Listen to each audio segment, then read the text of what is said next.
be the first question. Somehow it seemed that in the end we were getting back where we started from the beginning, that you said pain is necessary to grow up, to learn and to find new identities.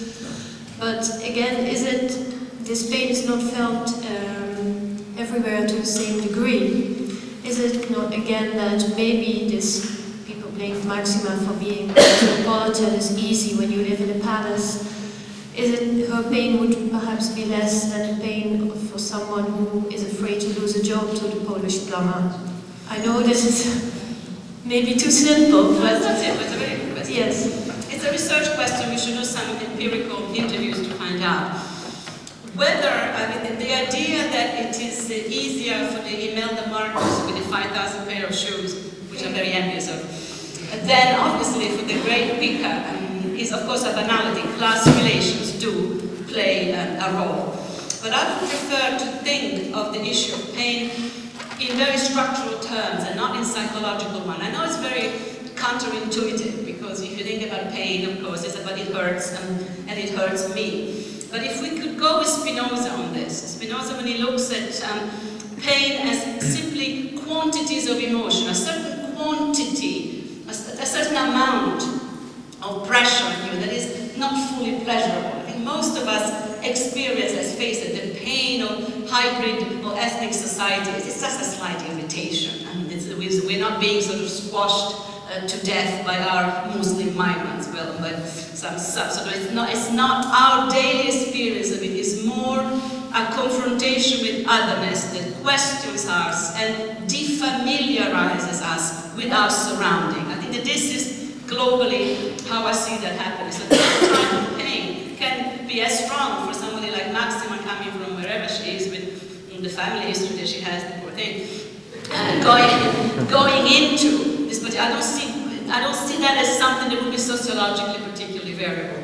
The argument, if we want the center, the people of the center, to contribute to the making of flexible citizenship, it means looking at the structures of our subjectivity as something that can take a certain amount of pressure without our going completely hysterical and crying, wolf, and feeling dispossessed of this very, very sort of precious identity that we seem to have. I think too much is being done on the equation pain, suffering, I repeat. And how about seeing pain as slight mode of irritation? How about de-psychologizing it and look at it as our ethical inability to live with otherness? We just want to be comforted in me, myself, and I. We want to have those banal certainties reconfirmed. Well, in the third millennium, it's going to be very difficult. Because we're going to be hit by otherness from all kinds of sides. So we have the choice of growing up or growing back. I think that these are the options in terms of cultural dynamics, and there's no question of where I think we should go. I think in the Netherlands today it's dramatic. We really have to make an effort as public intellectuals and citizens to get on with things and stop this wave of paranoia and fear, which is not doing this country any good, nor is it doing justice to the centuries of history of mixed, ethnically complex, religiously tolerant combinations that the Netherlands has developed in the past. We seem to sort of fantasize of the Dutch past as something ethnically pure and completely lily-white. This is a country that had enormous combinations of varieties of all kinds, so let's not forget the past, and let's not fantasize a lily pure sort of present. So that would be the kind of discussion. It's completely going against the grain of the times, so I know that people will be terribly angry, so I'm looking forward to some of the questions I'm going to get. Nonetheless, I'm going to stick to my guns on this. Could I give the microphone? Any questions?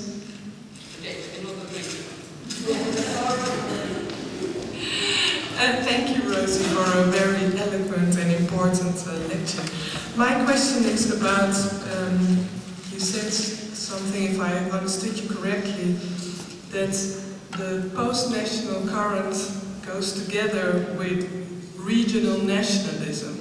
But isn't nationalism also technologically mediated, in the sense that you see this trend also in the Netherlands of all kinds of neo-Nazi organizations that use modern technology go across borders to connect, you know, so I don't think it's only regional in that sense. They use the same sort of neoliberal methods to... Interesting. The way in which one could map the recomposition of the sense of national belonging and citizenship today are really multiple. I think I mentioned too briefly in the paper cyber citizenship and how that is being constituted. The case of the neo-Nazis has been studied quite extensively because, as you know, in the European social space, because of Nazism, we do have anti-Nazi laws. We don't have the whatever amendment on freedom of speech. Consequently, those sites mostly proliferate in the US or in North America, where freedom means that you can have them. There's a very interesting paradox here about freedom of speech and proliferation of actually Nazi propaganda. So that cross-border connections be very well known. The Anne Frank Foundation is tracking some of the global recomposition of the Nazi ideology. I think they've been quite well known. So there is, the cyber citizenship is a complex one because it is simultaneously very dematerialized, and in fact is very situated because the legal structures of the websites that are actually putting up this information is connected to countries where this is allowed. You couldn't, if you put it up here, it would be shut down. So I think there is a combination of national, territorial legal structure and global one that is actually quite interesting. Now the regional issue is quite altogether different, and there is at the moment a lot of research I've been reading on the resurgence of the regional sense of European citizenship, on the ruins actually of the great empires. As the nation states sort of fades into what I call the Museum of National Identity, and then we sort of put our gastronomy, our dialect, clothes in there, and everything else is done globally. As the nation state becomes that sort of composition, a regional sense of belonging comes up very, very strongly. Lola Nauta's throwaway line, I'm from Friesland and Dutch is my first foreign language, is actually very insightful. I come from the region in Italy that was part of the Austro-Hungarian Empire. At the moment, under the impact of the European Union, there is a recomposition of the regional, of the sort of regional economy, the structure of the regional economy, northeast of Italy, Slovenia, and part of Austria. There's absolutely a chunk of the Austro-Hungarian Empire. This is happening in Eastern Europe very, very strongly. And of course, in a culture as ancient as Europe, with the consolidation and sedimentation of our historical memory, this is a very interesting kind of topos. What kind of a mode of belonging is a regional identity, which is made usually of gastronomy, of accents. Accents are incredibly important to this. Again, glissant on the acoustic tracking of empires and modes of belonging. And I think at the moment regional identities are great indicators of how fast the whole question of belonging is shifting. And my money is on regional identities as in Europe being mapped very much by the empire, the Ottoman, the Prussian, the Austro-Hungarian, and how lasting the influence of those is, and how recent some of the nation states are. I mean, the Italian nation states, the German nation states, 1848, 1860, that's yesterday. 900 years of Ottoman Empire, 600 years of Austro-Hungarian Empire. So I think there's an interesting, there's a revival of interest into scholarship on the old empire as a way of actually coding regional interest. And when Glissant looks at colonialism as something that has a regional base, when Edouard Glissant says the French language going into Martinique, well, they were not Parisian speaking, Royal French. They were Breton and Marseillais speaking some weird patois, and they went into the West Indies, wherever, and they met people also speaking patois, and you get a patois mixed with a patois, and it's a global hybridization which has always been part of it. Thinking of colonialism as something with a strong regional component, I think would also be, it wasn't people who spoke Royal English or Royal French who colonized Australia, etc., but people with Cockney English and terrible English, etc. So regional coding, the politics of accent, and the long shadow of a cultural memory that goes further than the nation states. And also, I think how fast the nation states are fading, it seems to me, as structures of reference. But I'm an optimist. Another question from the audience. Yeah, I'll come up to you. Hi. Some people have to catch a train. Yeah. Thank you very much. I really enjoyed your lecture. I have a question about what you said about the European Union, and I really liked the idea that you focused on the fact that it was a result of trying to become less nationalistic. And my fear, you mentioned very briefly the Fortress Europe, and I would like to ask a question about it, because that is the first thing that comes to my mind when I think about the European Union, apart from their inability to make a decision on how far an animal should be transported over borders.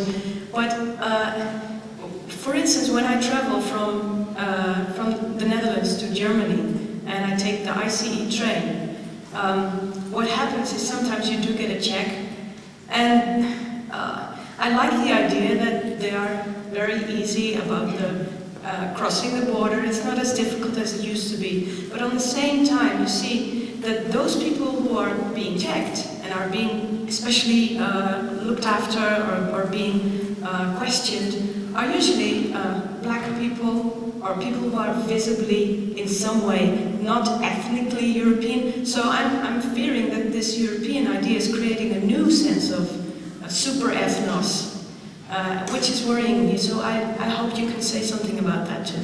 Thank you very much. Of course, I'm also very worried about it. Bolivar, who we hope to have with us next year at some point, is very strong on this. Where the EU goes, borders happen. Visible and invisible borders go up. To talk of the opening of borders is, one side of the coin. The other side of the same coin is new borders going up.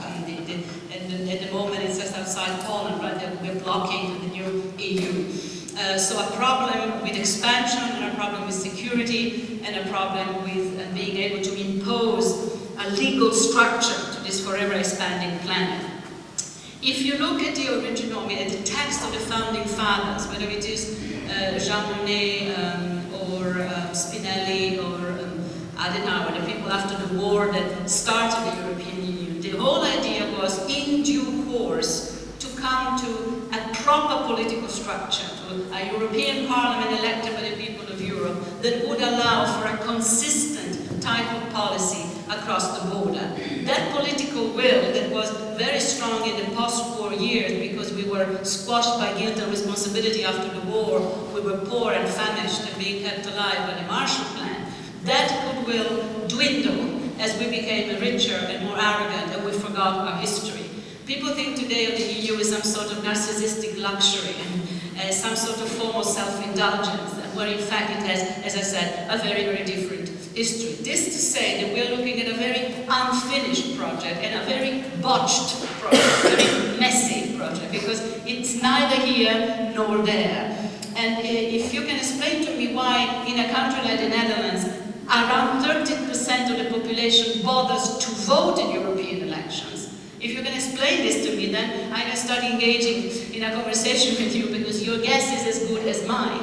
There is a sense in which there is no sense of commitment to the European project. It's something that happens in Brussels, which makes the whole discussion, in a sense, falsified from the start. I do not know why that is, but there is, I think we are part of the problem, not of the solution of the problem. In the absence of a serious political commitment, nationalisms of all sorts are absolutely coming up. And nationalisms due to the classical opposition to the EU. I mean, the right wing has been opposed to the European Union forever because it is post-nationalist. So the right would be solidly, Sarkozy is a classic example, a great European hyper-nationalist, and he's not going to do a thing for the political project of Europe, he's just going to bury it. So the right is traditionally anti-Europe because it is a nationalist platform. The left is traditionally anti-Europe because it is cosmopolitan. So you get two modes of opposition to the EU, and you may recognize some of this if you are from the left. The person to read for this is Edgar Morin. Morin, who writes in his book on Europe that he was a communist all of his youth, of course, post-war, Cold War generation, and fighting for international solidarity with the oppressed of the earth. And the oppressed of the earth are out there, so we have to go into the third world and fight with them. And to worry about what happens in our own backyard is a form of narcissism and egocentrism. So there is a classical, this is very alive today in a great deal of what's left of the left, including the G8 forum, the European Social Forum, that actually to worry about ourselves is selfish, and to fight with the oppressed masses of the world is the way to go about it. The international cosmopolitanism of a certain left has also harmed the constitution of a political project here. So these two elements together create a very interesting form of neo-nationalism, one way or the other. The referendums now in France were boycotted by the left as well. So who is left actually campaigning for a European place? Cosmopolitans of the Kantian type like Habermas, and a proto-European, pan-Europeanist like myself, but certainly not your generation. And why that is, I think, is really, you know, a research question. I would love to know why that is. The disappointment is real, but we are letting the European project down ourselves. We're not doing a thing about it. Question from Maria. Thank you, Rosi, for a wonderful lecture. I have a question that slightly connects to my lecture, or the ending of my lecture a week ago, when I was calling the art world to abandon certain terminology that confuses us, and namely to get rid of terms such as political art or engaged art. Now, you quoted a number of philosophers. If Habermas, Balibar, or Braidotti talk about the issues of major political and moral consequence, such the way you did, for example, today, is extraordinarily important and very welcome contribution to the public debate. Yet, when artists join these types of discussions, there's usually community raises eyebrows, like recently there was a discussion, doesn't Mick or Malin Dumas, don't they have something else or better to do than deal with the issues of politics? And one of the reasons why we are organizing this kind of debates is to discuss what's the role of a voice of an intellectual thinker or an artist within this larger scope of discussions about this kind of major issues such as migration or European Union. How do you view that? I actually didn't know you poor artists were so downtrodden and marginalized. We will make a committee of support. I agree with you that to speak of political art is nonsensical, but the actual positioning of the art scene in the global context of Sketchup, maybe if I had more time I did the ethics, maybe I should have done the aesthetics of it and see how they fit in.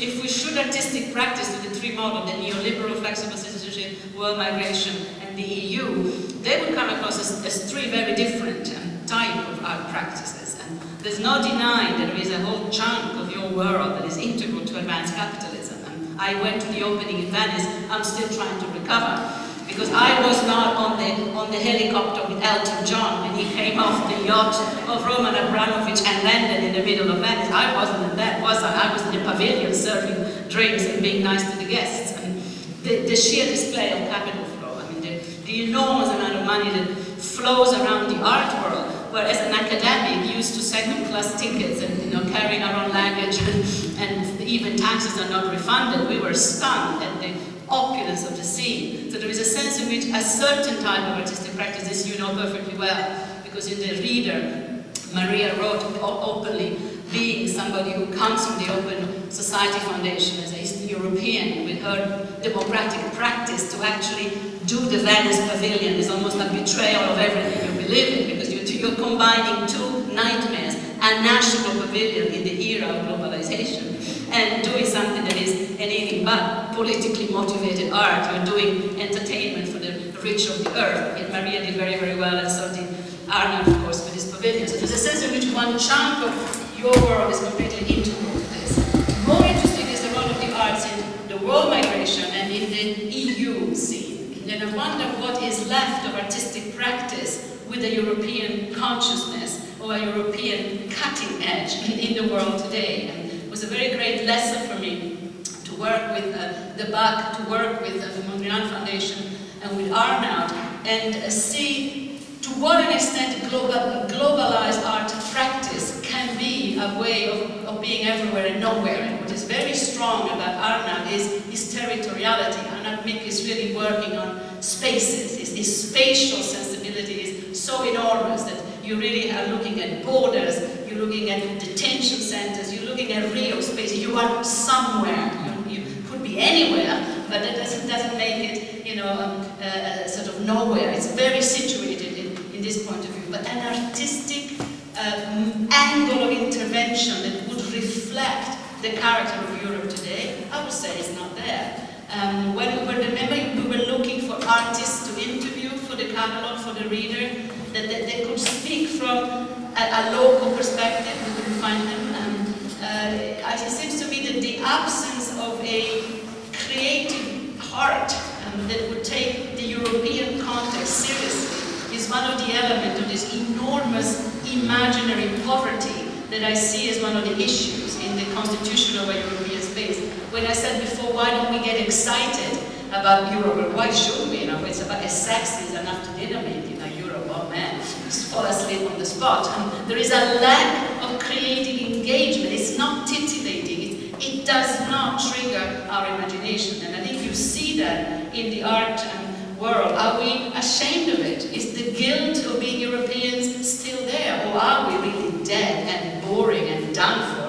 And thank God that the margins are there, providing us with the creative impetus that we of the center do not have. Where are all the great writers of today? People of post-colonial mixed descent. Where are the great writers from the center? Is Foucault right when he says the center is dead? The only thing that the center can do is open up and actually renew itself by becoming other. It seems to me that there are elements of this. The second level of my case is the world migration is the one where I think a lot of interesting, and I think that's where I would position your practice. And from Banksy that goes to the Gaza Strip and paints the walls and entertains the kids of Palestine by spraying the walls to a number of situated practice. Ursula Bielmann, somebody that I always love, the way in which she tracks the working of advanced capitalism by following the population. It seems to me there is, in the nomadic mode of geographies of space, border crossing,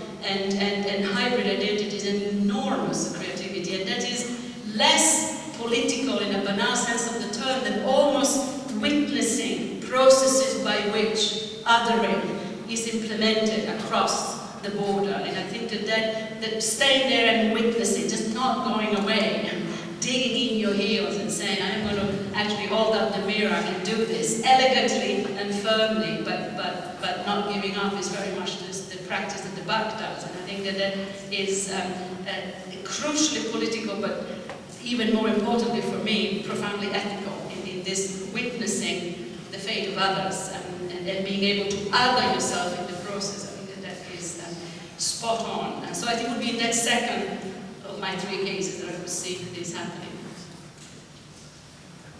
Another question from the audience.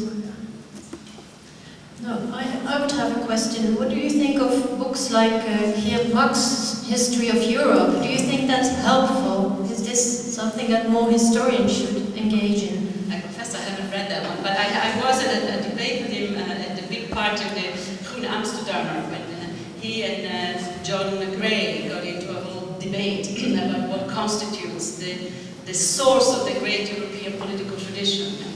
And John Gray was arguing, this is London School of Economics, of course, so it's, constitutional democracy and the tradition of open debates and our own long uninterrupted tradition of parliamentary democracy. There was Geert Mak saying, yes, but it's a bit of this and a bit of that, it's a bit patchy, and we in Holland, in the 70s, we were sort of mix and match, very humble, very sort of like a cook mixing ingredients, and at the same time very, very clever about this. I understand that there is a film coming also of the history of Europe, because he was saying that. So I don't know exactly, because I haven't read the book, but this idea of work in progress, the idea that there isn't a sense of Europe as, white man's burden, this missionary, this civilizing mission of Europe. Europe is a patchwork, is work in progress, that particularly small, wonderful countries like this one have prototypes of a flexible kind of, what should we call it, humorous, not super egotistical relationship to cultural identity that we need to bring back. Beyond the fear and the paralysis mostly triggered by the beautiful town era, to reconnect to that profound sanity of the Dutch system, the sense that things are a bit of a mess, that they are a bit patched up. So what? We're not French, we don't need like grandeur, we can get on with it. And I find in a lot of what Geert Mark does that it seems sensible, but it is a very fine sensibility, a way of being tuned in to others. And I think a combination of him and Jonathan Israel, you get two readings of how Holland has resources in its own history that could really be reactivated now to move beyond this climate of fear. It is part of this history. I think that's where Geert Mark comes in. He really says, it's already there, just remember it, just wake up, go back to the sources of this. So extremely important and extremely useful, particularly as an antidote to the London School of Economics. John Gray was saying this. So I'd like to watch out for the foreigners who don't know him quite to somebody. There is one more question.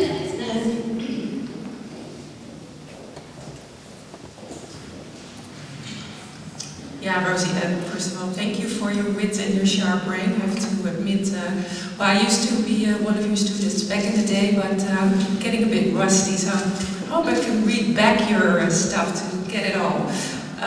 But I have more a bit of a strategic question. You answered it already a bit with Maria's question, but I would like to know, in a way, you strategically teamed up in a partnership with Bach and Maria as a curator. Could you speak a little bit more on why and how art of teaming up is important in that way? And also, the city of Utrecht has played in history an important role as a binding factor when a lot of European cities were well, basically in conflict, and the Treaty of Utrecht was signed in 1713. How can the city strategically maybe play a role again that way? So I read the second question as Nancy Yau's announcement that she's running for the position of mayor. This is the official announcement. I shall be in your brain trust, but proud of you. Let me start from the first question so I can try to avoid the second one. The strategic alliance and teaming up. I actually was working with the BAC prior to the pavilion. I never know why you strike up alliances. I think that empathy and affinity play enormous roles. If I can quote Donna Haraway, who said, the age of post-modernity, politics of affinity is absolutely crucial. And I like the practice of the BAC, I like the non-pretentiousness of it. I like the fact that Maria always knows what she's talking about, she does her homework and always meets her deadline. She's a great academic, but she doesn't know it, don't tell her, she will be so disappointed. Of course, in my practice, what has attracted me to some parts of the art world, not the,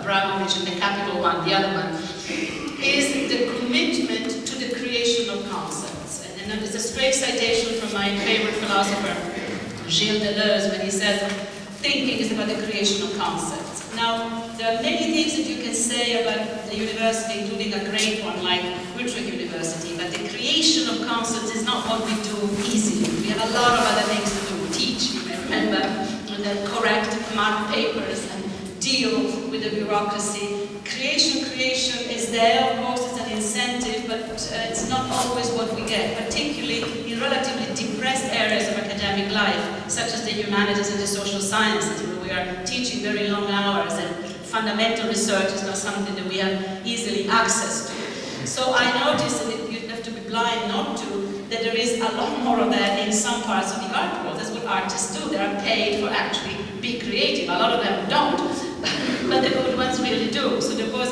a sense in which I like the idea of experimenting with ideas. And I would like to have, ideas studios in our Faculty of the Humanities. I'm talking to the Dean about humanities labs, where we would actually experiment with something like flexible citizenship. Now, how would that go? What would be the methodology by which we could do this? Why couldn't we do this? People do it in the real sciences. Why can't we do it in the humanities? Why can't we have fundamental labs where we actually work on concepts? Stanford does it. They call them humanities labs. Now, why can't we? So it was part of a discussion about having artists in residence and thinkers in residence, where actually working with concepts would be what we do. And it requires an enormous amount of knowledge. You don't just, it's not about fantasies, it's about working with historically grounded, solidly situated, methodologically accountable ways of thinking. But I take the activity of thinking extremely seriously, and so do artists like Arnab Mink, and so do curators like Maria, whose knowledge is absolutely enormous. You have to read, you have to study, you have to be in love with the present and devote your attention to the present. So these are some of the issues that attracted me to it, and I am surprised by how well it worked, because tendentially I am not, into the art. I'm skeptical, I find it silly, very pretentious, and the drugs that they do are too expensive. So you feel silly. So this is part of the answer, and I think we're very lucky to have both the Bach and Maria here, and I hope that, as you know very well, we're working very hard in the future to try to develop this. Now, on the role of a city like Utrecht, well, you're very active in the Vrede van Utrecht, so I know you know your own answers on this, and we're hoping to be very present in the years to come in the scene. I do, however, worry a little bit about the relationship between town and gown, between the city and the university. This university is rated 42nd in the world, 7th in Europe, 1st in the Netherlands, and it's an incredible organization. It is like this huge brain, like, expanding forever, sort of linked, attached to a relatively small town of people that don't often relate to us with anything but fear and a slight sense of disconcertment and anxiety. So I do think that there is work to be done to attach town and gown, city and university in deeper ways than just spending money in cafes and renting lousy rooms full of rats that are overpriced and full of humidity. So there's another mode of relationship that I think we need to develop, and I think you know this, we've been talking about it. What kind of dialogue could the university engage with the town to even refreshing the memory of what the Treaty of Utrecht has meant, of what this university means? I'm not completely optimistic about the possibility of that dialogue, and yet I think that if we preach, if we practice what we preach, we have to start a door-to-door contact with the city and explain what we're trying to become as a university, because it seems to me that we are growing slightly apart. People talk always with great admiration of the American university system, but you do know that a place like Yale, for instance, sits really uncomfortable in the middle of a city that has nothing to do with it. It's in fact a slummy, segregated, poor area. That there is this disparity between the gigantic Ivy Leagues and the slums in which they are situated. Now, I find that an absolutely bankrupt model, and I would like to think of a European model of city and town developments where, precisely because of the historical and cultural memory, some harmonious way of growing would be sort of part of the agenda. I don't think this is the case yet, and the fact that we have so many foreign students and that the university is a factor of hybridization in the city is provoking some interestingly complicated racist at times reactions, and I think we need to address them. In some ways, the inhabitants of Utrecht see us as a polluting factor. We're bringing in on the world, and when we were so happy in our midst. So I think that the issue is as simple as that. The university as a player in the global labor market, bringing wonderful people like you to a town that may or may not welcome them. And I think the reports that we get from our students are complicated, as you know very well. A lot of work to be done, and I would plead for a new contract, town and gown, and a new door-to-door sort of appeal to get the shopkeepers interested in what we represent, because they certainly very often don't even know that part. In the interest of time, not because we don't have enough to talk about, I would like to close.